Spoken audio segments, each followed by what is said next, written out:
who could be the jury, judges often put protective orders that kind of bar everybody involved from giving out or speaking on certain details. Yes, there is a protective order on Durk's case. So we had his lawyer on. Yes, he could talk about a motion that's filed in public court. He could tell us what he thinks about that, but he can't tell us who's the snitches. Like, I wanted to know that. Who's the snitches? You get what I'm saying? And Maconio, thank you for the 2, says, So we didn't get to that, but we got to a lot of good stuff, and you guys should watch this interview, okay? Now, the interview is also based off of his filing, which came last week. I think it was the 23rd, when he filed a motion for bail reconsideration, okay? Essentially, his theory, or not theory, but his idea was that, and I explained it this morning if you guys caught this morning's stream. Durk got indicted in a superseding indictment because the first indictment had 5 people. Durk was not involved. They put him in after the criminal complaint that locked him up. They then did a superseding indictment. They put him with the other indictment, right? And the superseding indictment, the only new detail that they kind of put in the superseding indictment was that, Durk was rapping and bragging about the killing, and he's the one who set it up. Now, what they referenced in how he was bragging about it was his video, which was supposedly fan-made, and the defense team of Durk, they take exception to it because they're like, Durk didn't make that video. Fans did. Fans took the news clip and infused it with a Durk song where Quando was saying, no, and then overlaid it with a video that wasn't even real. You know what I mean? So Durk's team is saying, if you indicted him because you made up a story and presented facts or alleged facts that were just fabricated, that indictment shouldn't be legit. So that should be dismissed. Now, I think it's going to be a long shot to get that really dismissed because I don't think that's the only reason why Durk's indicted. So, but still, it becomes legal. This is legal tennis and legal, racquetball, whatever you want to call it. Then you get to the other part, which is, they want him to get out on bail. Now, typically, murder or conspiracy murder, and murder for hire kind of is conspiracy murder, even though it's a slightly different statute in the federal guidelines. Because it's a conspiracy of some sorts, they don't want to let out someone who is in a murder for hire, because if the person don't got to pull the trigger to get someone killed and you're alleging that they could call the shots for someone to get killed, why would you let them out that maybe they could call the shots for witnesses to get killed or maybe other people to get killed? So that's really the government's case. But Durk's team submitted this consideration for bail because they said they submitted fake shit. Now, the government has actually clapped back, and they clapped back today, chat. And by the way, if you want to get this document again, theacademy.blog. You guys could go there. Just become a Patreon member. You get every document, all type of documents for free. You guys can read it. I try to read most things on stream, but sometimes, we skim through things, and I try to sum it up. So here is what was filed today. And you can see, filed 4/28, and today is actually the 30th. But, so it was actually filed 2 days ago, right? But it popped up today. But it's a memorandum before this oral argument that's going to happen, I believe, in June, right? So they're answering back to Durk's team to say, y'all posted fake shit. Y'all used the fan video, and did y'all use the fan video to indict him? So this is what they said. They said the defendant's charged with directing 6 hitmen. Wow. So, by the way, we never get discovery. So let me give you a method of madness of how I break shit down. I don't get discovery, right? So the people who get discovery are the lawyers, right? Discovery is always a protective order on the discovery, which means you can't leak discovery to the public. You can't, right? However, when it comes to, us or interested parties like myself, you have to read through the detention hearings and all these other like ancillary documents because they're going to kind of put a little bit more of what they have against Durk to kind of say why he ain't going to get out. So that's why these things are important. We're going to read this, and it's going to tell us a little bit more about how the government or how the feds see this case against Durk. So they say Durk is charged with directing 6 hitmen to travel across the country to hunt and kill his rival, Taekwon Bowman, which is Quando Rondo. The defendant allegedly orchestrated and financed the brazen murder plot that culminated with the shooters ambushing Taekwon Bowman's vehicle at a busy gas station in broad daylight and killing his cousin, Lil Pop. Now, this is why I keep telling y'all got to go watch this interview with me and Drew Finland. I've been reading all these detention hearings and all these filings by the government, and I wanted to see substantial shit. Like, for example, we have somebody who claims Durk told him he was going to pay him for the murder. That's a snitch. They haven't even alluded to a snitch.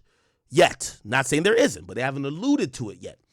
I wanted to hear how much money, right? Because, again, if you charge someone for murder for hire, if you hired someone to do a murder, at some point in court, you got to prove the payment process or how much was promised. Was it delivered? How did that, you know what I mean? So I'm wondering how much, whatever. The only thing we've seen so far in the indictment is that after the murder, they went to In-N-Out and the killers discussed supposed receiving payment, but there was nothing more, no more details. So that still doesn't connect it to Durk. So I'm interested to see that. And I was reading this document trying to figure that out. We still don't know. It says following the detention hearing in 2024, December, the court ordered the defendant detained based on a flight risk and ongoing danger. It's reasoned that no conditions of release would reasonably assure the safety of the community, finding that the defendant uses his money, influence, and power to endanger individuals whom he perceives as a threat. Okay, the court also found that the defendant was a flight risk based on his attempt to flee the country immediately after learning of his co-conspirator's arrest. Again, you guys got to go watch this interview. But when you do watch the interview, Drew Fillon has a reasonable explanation of why Durk was booking multiple flights. According to what he told me, and I'm giving you a spoiler if you didn't watch the interview, Drew Fillon said Durk loves Dubai. He likes to go to Dubai. I asked him specifically, did Durk have a booking in Dubai, business in Dubai? He said no, Durk has had a pattern of going to Dubai a lot. He likes Dubai. And then I said, well, why book like 3 flights to Dubai? And he's like, well, entertainers or people of influence or a lot of money, sometimes when they're moving quickly off of a whim or whatever, sometimes they might book multiple flights and they're trying to establish their travel plans. And that's it.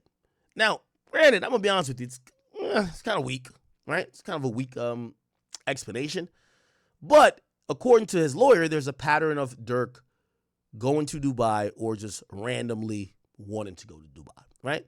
Obviously, the government is going to see this differently. Nigga, you only book flights to go to Dubai after we locked up the co-conspirators. Now, here's also the thing.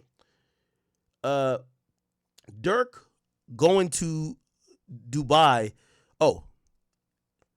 So Durk's team or Durk's lawyer, Drew Fillon, said the prosecutors mixed up the facts to make it look worse than it really was to the first district judge. I think it was a magistrate judge, because they try to say Durk booked flights to Italy, to this place, and they said no. All of the flights were going to the same place. It was just connecting flights, but the feds never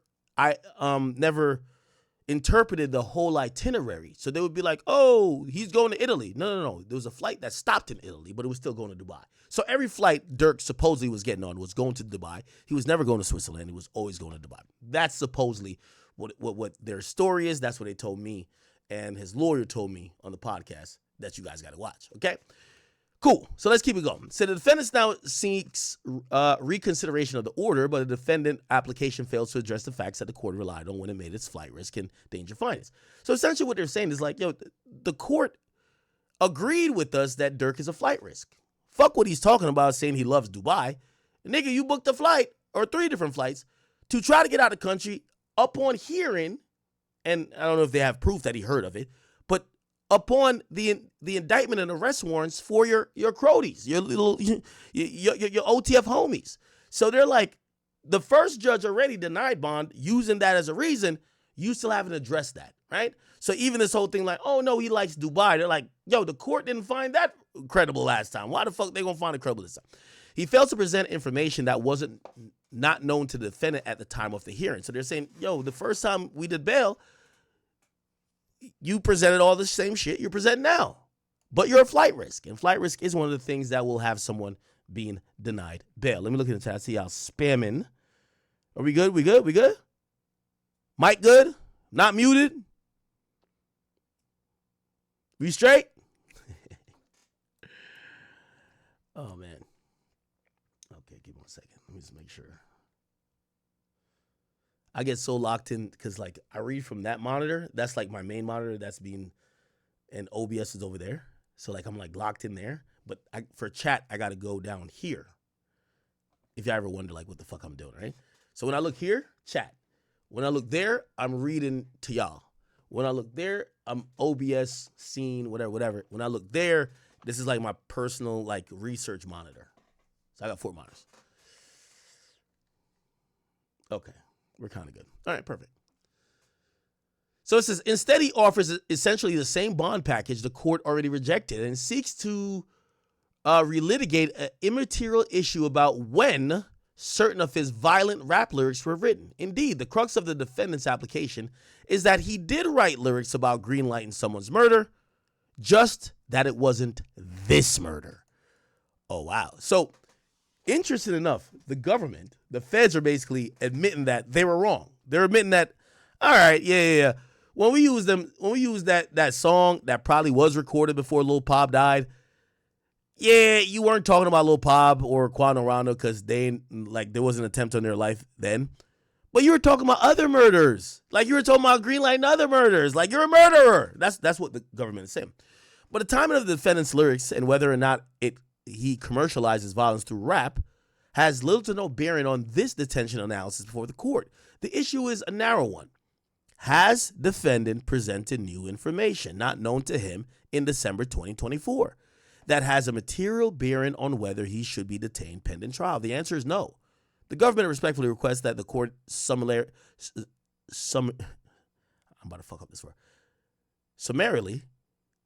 denies the defendant's application for reconsideration. Okay? They go over this idea of him trying to flee.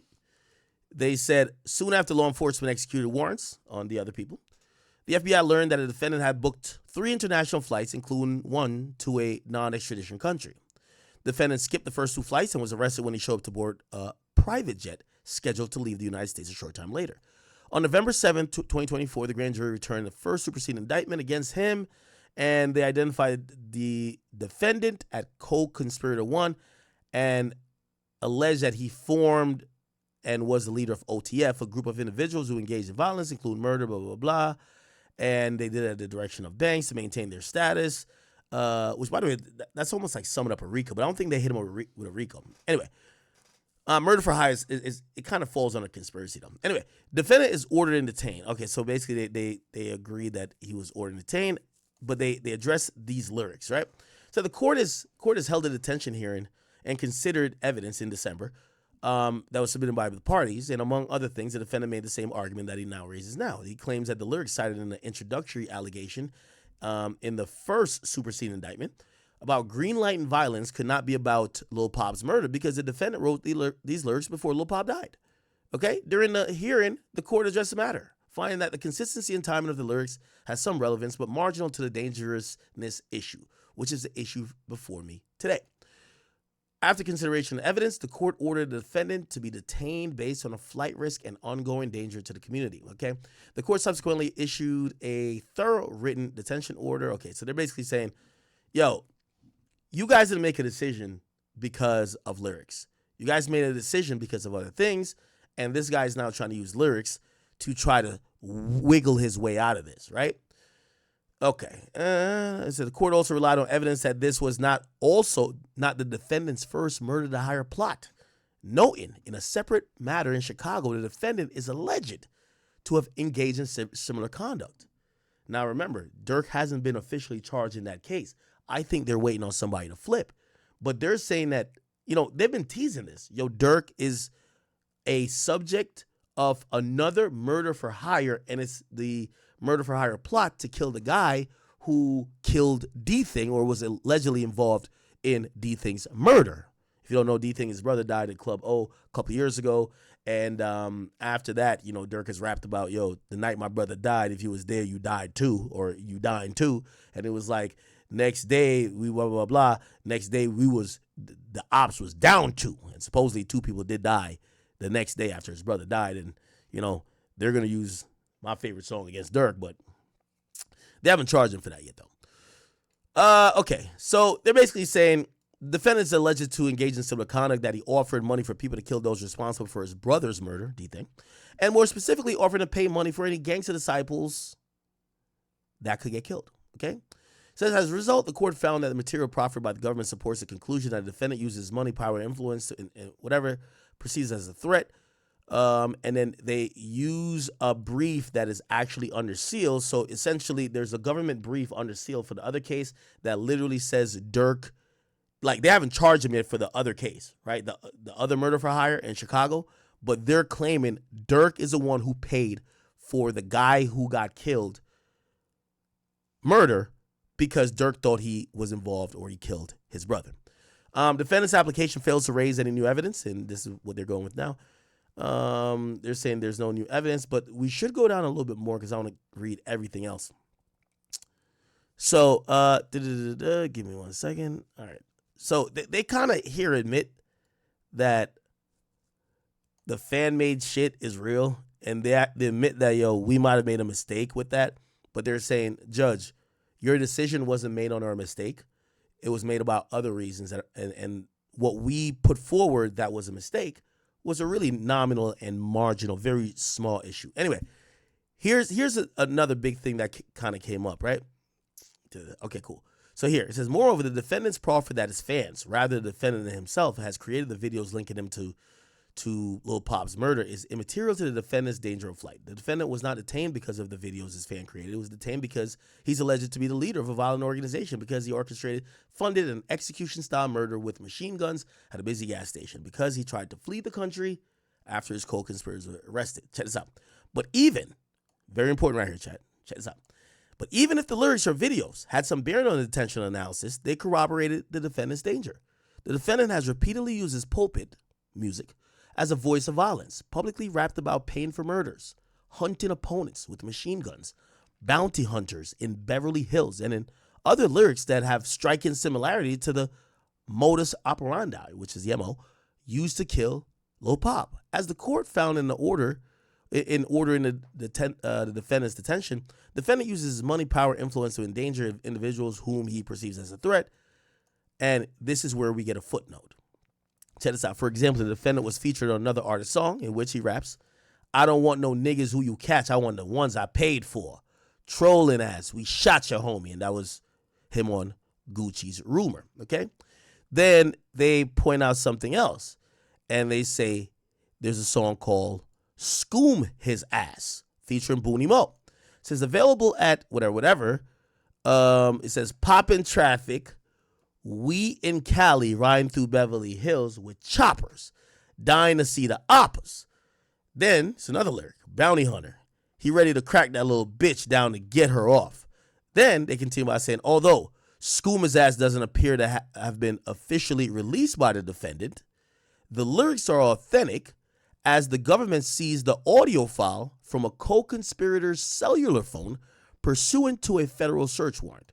So they're saying that there's unreleased songs that Durk has out there that seemingly is rapping about the murder that Durk might try to use the same tactic. Oh, we never released that song. Durk didn't release it. How you know it's not AI? Prove that this is a real song. They're saying, well, one of his co-conspirators, they went through his phone and found that song in full on that person's phone. It says, and they found it after they got a search warrant for the phone. And it says that has been produced to the defense. Okay, so in this case, because of his lyrics, it's true that words have power, and that the defendant's words about green light and violence and placing bounties may be admission of criminal conduct. That's for the jury to decide. But this case is not about how the defendant made his money. It's about how he allegedly chose to spend his money and wield his power in August 2022 on death and violence. Conclusion. For the foregoing reasons, the government respectfully requests that this court deny the application and maintain its order denying or detaining defendant pending trial in this matter. Okay. That's the new update. They want to deny Durk's bail because they feel he has not brought anything new to the table. And this whole thing about, oh, they use some lyrics or they use a fan-made video, they're saying that wasn't the main factor in consideration when he was denied bond, and they want that to be quelled. Now, there's still another conversation to be had, which is called a motion to dismiss. That's going to be considered separately, which is if they use this fan-made video, which is basically fake evidence, to indict him, should the indictment be held true? We'll see if that comes out. And apparently there's going to be a separate thing about the minutes or the order or the transcript of the grand jury, and I don't know if we'll be able to see that. It'll probably be under seal, if you ask me, but it'll be available for the defense to review, if you ask me. All right, cool. Enough legalese shit. Anything else with the Durk trial? We talked to Durk this week. We talked to his lawyer. Durk put out a statement. Let's look at the statement Durk put out.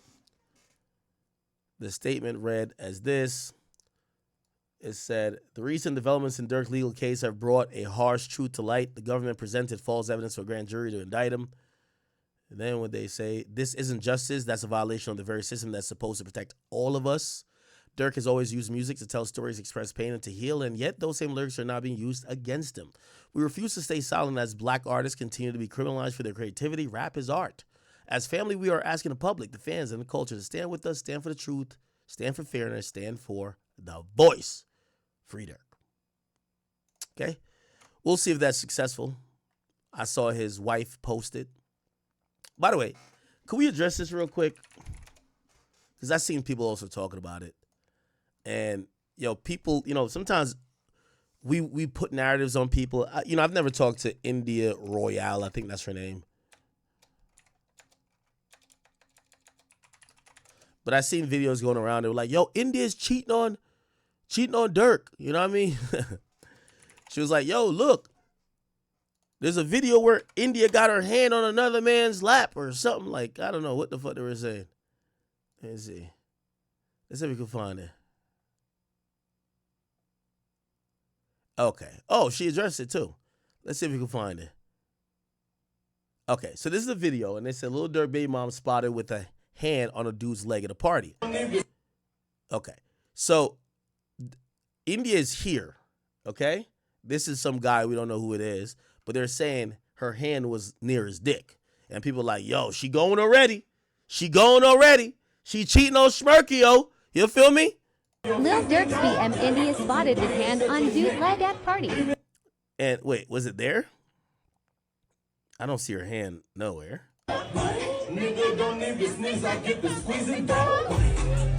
Hey. Hey. Oh, they partying up in the hotel suite? Okay. Wait, what are we looking at? Supposedly he's here? Okay, so right here, they're saying her hand is on this guy's lap or like on like his thigh. And they're like, yo, she's going. She's fucking this guy. What? Why is she rubbing that nigga inner thigh down? Like, come on, that look like she about to slop him up. Chat, I'm like, come on, bro. I know the internet likes to just take little instances and run with it. I don't know what she said as a response, but it's gonna take a little bit more to convince me. I actually do believe that India is probably more of a loyal woman than the majority of women we see out there. So I'm gonna want to believe that she's loyal, all right? But anyway. Okay. So let's hear her response. This is her response of what happened. Here we go. Yeah, you a grown ass man. Do y'all remember when me and you were family? Do we know you? Yeah, you a grown ass man. Do y'all remember when me and you used to like lay concrete, change tires, go to war? Now these niggas on the internet gossiping all day. Like, what's happening? Now, I do got to say this, even though she's talking to whoever this commenter is. India, we remember when women used to stay in the kitchen. But now y'all on TikTok and y'all on everywhere twerking all day, showing y'all ass, and y'all doing all type of fucking debauchery. We got to stop this narrative talking about why are men doing X, Y, and Z when women ain't doing none of the things they used to do. Women used to be seen and not heard.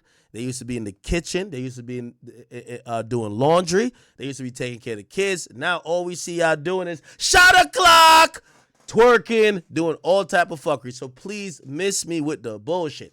I don't want to hear no woman in 2025 talk about what men used to do when no women currently are doing anything that women used to do back in the day. Women these days, they're only concerned with that shit. Let's keep it a beat. We just got to be honest.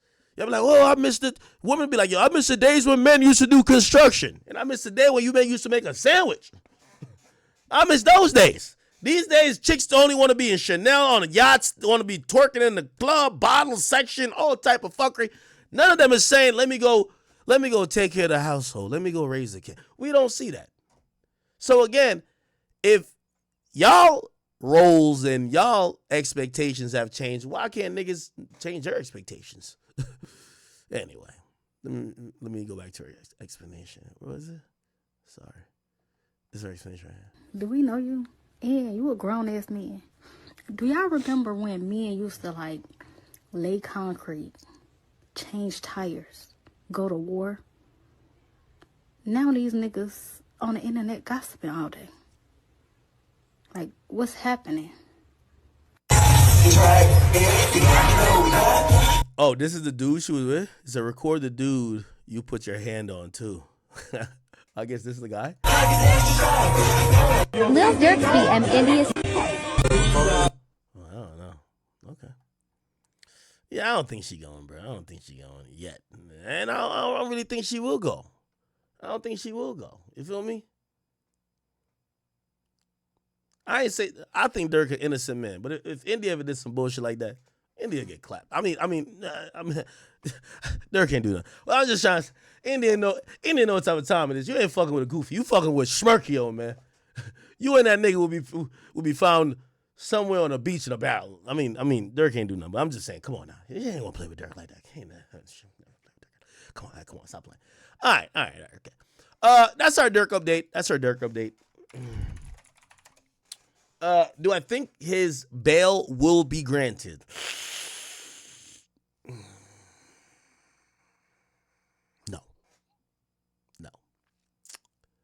No. I think the only way Durk's bail would be granted is if Durk secured, or somehow magically had like affidavits or like a recording to say, hey, which would never happen, I think. Say someone who was involved or is charged with it be like, yo, Durk knew nothing. But even then, they would think Durk paid him off or coerced him. But somebody who has to be like, oh, yeah, we're on a plane with Durk, but Durk ain't know that was going to happen. I don't know. Like, it's kind of very tough for Durk to, it's very tough if you ask me, for Durk to get through all of that. All right?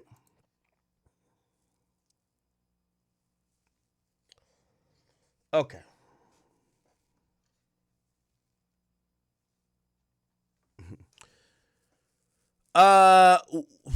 Okay.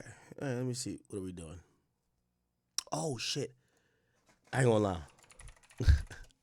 Chat, I'm gonna give you an update to like some shit we covered before, but it's a little bit messy. But let me see. Adam 22. No jumper clips, I think. So remember y'all were blaming me for this whole thing with like Loose Cannon's wife called up, and I really just, I asked the question, right? So I asked the question. I was just like, yo, are you expecting, maybe like Whack 100 to contribute? And she's like, we expect everybody to contribute. And, y'all blamed me because y'all claimed I instigated it, because after that, when I brought it up to Whack and I thought it was going to be like a little funny thing, Whack took it super serious and went off on Shorty. And I was like, huh? Now, here's the thing. Y'all all kept blaming me like, oh, look, I just instigated. I'm like, bro, I'm going to be honest with you. Like, part of me in the moment, but even now, I'm like, I don't know what's going on with Whack and Loose Cannon behind the scenes, but I felt like Whack wanted to go off on that chick. Like, for real. And it's kind of almost like fully crystallized because Whack's been trying to get Loose Cannon's other wife on the stream. And I'm like, yeah, there's something going on there. I don't really want to know what it is. I don't really fully know, and I don't want to get in the middle of it. But for the people who did think that I started that, bruv, it's very clear, and I watched this Whack and Adam conversation and Adam and Sharice's conversation too.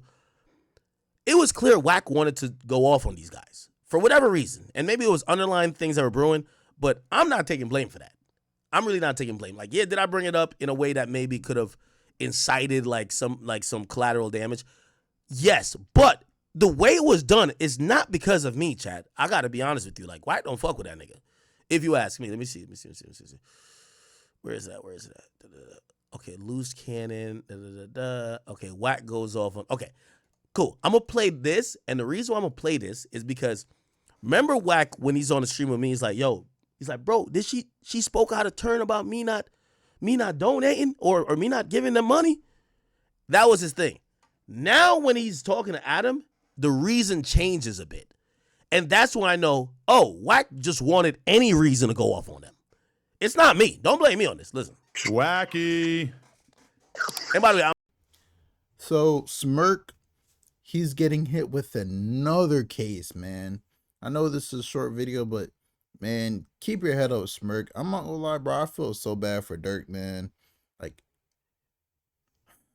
even though, let's keep it a bean. All the stuff that he's probably charged for, he probably did it all. Like, let's just keep it a book. We hope he beats the case. It's like ASAP rocking the shooting, bro. We seeing in 4K him do it.